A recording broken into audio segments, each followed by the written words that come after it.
شاہ اسماعیل شہید رحمۃ اللہ علیہ دلی کی جامع مسجد کے صحن میں چلچلاتی دھوپ میں انتہائی گرمی کے موسم میں ننگے پاؤں ٹہل رہے تھے، چہل قدمی کر رہے تھے۔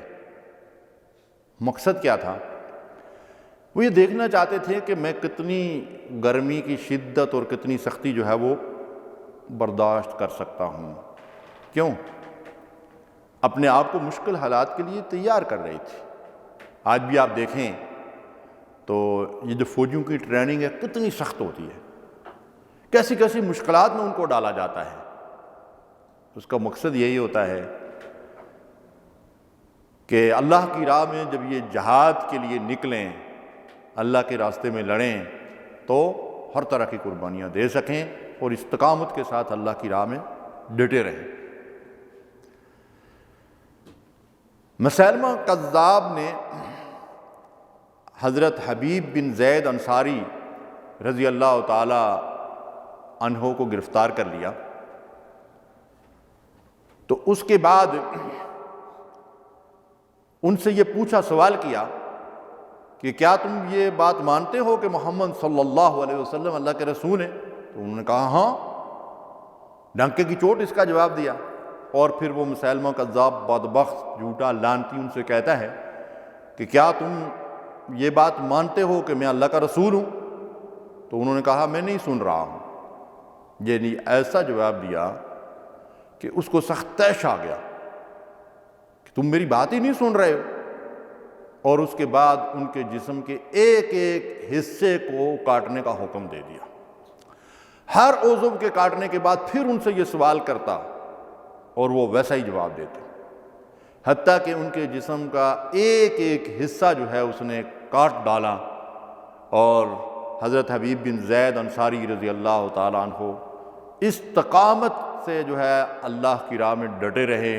انہوں نے اپنی جان آفرین کے سپرد کر دی، لیکن مسیلمہ کذاب کا یہ ظلم ان کو رائے حق سے نہیں ہٹا سکا۔ کس اذیت ناک طریقے سے ان کو شہید کیا گیا اور شہادت کے کتنے عظیم مرتبے پر پہنچ گئے۔ شہادت ہے مطلوب و مقصود مومن، نہ مال غنیمت نہ کشور کشائی۔ قاضی حمید اللہ رحمۃ اللہ علیہ جماعت اسلامی کے بانیان میں سے ہیں، ابتدائی دور کے ارکان میں سے ہیں، بڑے عظیم انسان تھے۔ جماعت کی رکنیت کا الف اٹھایا تو گھر میں آ کر چکی پیسنے لگے۔ اس دور میں چکی تقریباً ہر گھر میں ہوتی تھی، لیکن یہ کام زیادہ تر خواتین سے لیا جاتا تھا اور وہ کرتی تھی۔ تو گھر والے بڑے حیران ہو گئے کہ آج بزرگوں نے کیا شروع کر دیا۔ تو ان سے استفسار کیا گیا، پوچھا گیا کہ آپ یہ کیا کرنے لگے ہیں؟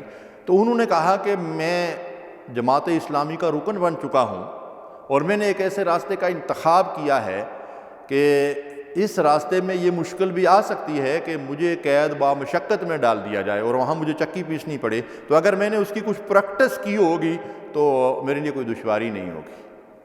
وہ جو شاہ اسماعیل شہید رحمۃ اللہ علیہ ننگے پاؤں چلچلاتی دھوپ میں گرم فرش کے اوپر چل رہے تھے نا، ان کا مقصد بھی یہی تھا۔ تو یہ وہ لوگ ہیں کردار کے غازی جنہوں نے دنیا کے اندر عظیم کارنامے سر انجام دیے۔ مولانا مودودی رحمۃ اللہ علیہ نے جب آج جماعت اسلامی قائم کی تو تاسیسی تقریر میں مولانا نے لوگوں کو مخاطب کر کے یہ فرمایا کہ ہو سکتا ہے کہ ہم آروں سے چیر ڈالے جائیں، ہماری بوٹیاں چیلیں اور درندے نوچیں، ہو سکتا ہے ہم جیلوں اور پھانسی کے پھندوں تک پہنچائے جائیں، ہمیں گالیاں دی جائیں، ہمارا استہزاء کیا جائے۔ اللہ اکبر۔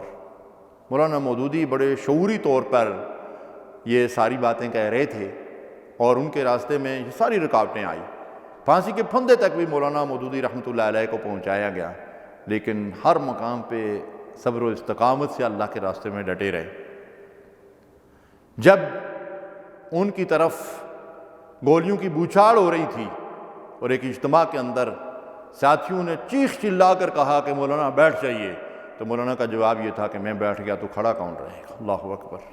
تو یہ تھی مولانا کی استقامت۔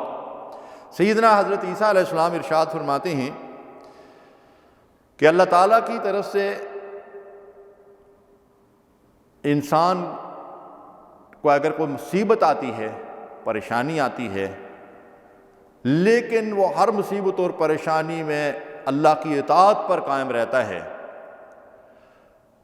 حتیٰ کہ اگر اسے موت بھی آ جاتی ہے تو اللہ کی اطاعت میں مرنا قبول کر لیتا ہے، اللہ کی معصیت پر اس کو ترجیح دیتا ہے۔ یعنی اسے یہ آپشن دیا جاتا ہے کہ وہ اللہ کی نافرمانی میں دنیا کے اندر زندہ رہ سکتا ہے، عیش و عشرت کر سکتا ہے، لیکن اللہ کی اطاعت و فرمانبرداری کے نتیجے میں اسے موت کو گلے سے لگانا پڑتا ہے۔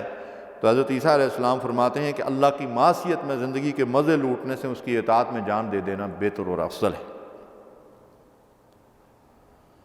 سید جمال الدین افغانی رحمۃ اللہ علیہ بڑے عظیم قائد اور لیڈر اور رہنما تھے۔ تاتاری لشکر کے سرداروں نے جب ان کو گرفتار کیا ہوا تھا تو ان سے ایک سوال کیا، ان سے کہا کہ یہ بتاؤ کہ یہ کتا بہتر ہے یا تم بہتر ہو؟ تو انہوں نے اس کے جواب میں کہا کہ اگر میرا خاتمہ ایمان اور اسلام پر ہو تو میں بہتر ہوں، ورنہ یہ کتا مجھ سے بہتر ہے۔ تو دراصل ایمان کا راستہ ہر طرح کی اذیتوں اور تکلیفوں اور مصیبتوں اور پریشانیوں میں اللہ کی اطاعت و فرمانبرداری کا راستہ ہے۔ اللہ تبارک و تعالیٰ آج بھی دنیا کے اندر جہاں لوگ ابتلا اور آزمائش میں ہیں، اللہ ان کو استقامت عطا فرمائے۔ وآخر دعوانا الحمدللہ رب العالمین۔ اللہم صلی علی سیدنا محمد وعلی آلہ